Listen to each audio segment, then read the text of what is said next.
우리나라에서 아이를 낳은 미혼모는 대부분 두 가지 선택을 하게 됩니다. 아이를 직접 키우거나 아니면 입양을 보내거나. 안타깝게도 입양을 보내는 경우가 더 많은데요.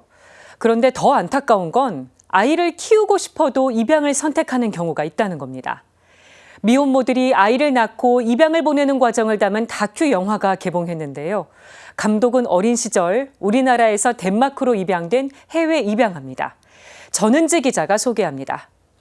Your mother's name is 신복순. She promised not to look for my baby. 한국 이름 신선희, 선희 엥겔스토프 감독은 태어난 지 4개월 만에 덴마크 가족에게 입양됐습니다.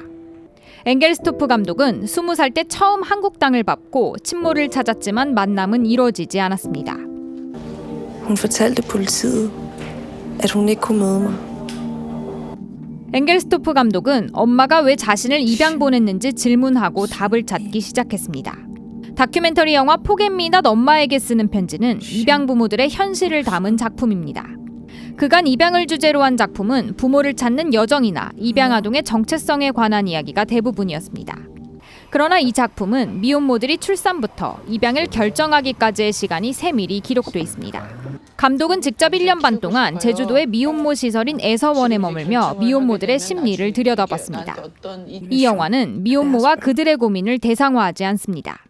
엥겔스토프 감독은 관찰자에 머물지 않고 작품 안에서 자신의 정체성을 그대로 드러냅니다. 아이를 위탁시설로 보낸 미혼모가 흐느끼자 감독이 카메라를 내려놓고 함께 눈물 짓는 장면은 이 작품이 미혼모를 어떤 시선으로 바라보는지를 느끼게 하는 대목입니다. 감독은 미혼모들을 통해 자신의 엄마 모습을 보고자 했고 반대로 미혼모들은 엥겔스토프 감독을 통해 입양 보낸 아이들의 미래를 보고자 했습니다.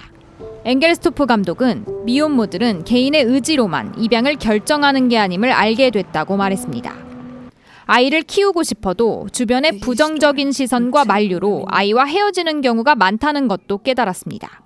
행복할 것 같아요. 아기를 키우면 행복할 것 같아요. 그 다음에 다섯 번째는 어떤 걸림돌이 있을까? 돈, 그리고 가족 간의 사이, 친척들. 엥겔스토프 감독은 입양 문제를 단순히 개인의 결정으로만 치부해서는 안 된다고 말했습니다. 한국 사회가 지닌 전통적 가족관이나 어린 부모에 대한 편견도 입양을 권하는 분위기를 만들었다고 지적했습니다. Adoption was a symptom rooted much deeper.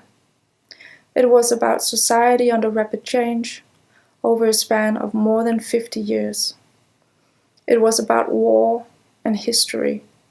It was geopolitical, and sometimes it was about faith. 엥겔스토프 감독은 이 작품을 통해 미혼 부모와 어린아이들에 대해 많은 이가 관심을 갖고 목소리 내주길 바랐습니다. Not only mothers and fathers, but siblings, grandparents, aunts, uncles, and cousins who are greatly affected by the disappearance of a child. I hope that this understanding can lead to change for a better future. A future where babies don't get separated from their parents. 이 영화는 자신의 엄마에게 쓰는 편지이기도 하다고 밝힌 엥겔스토프 감독은 미혼부를 다룬 영화도 준비하고 있습니다. CPBC 전은지입니다.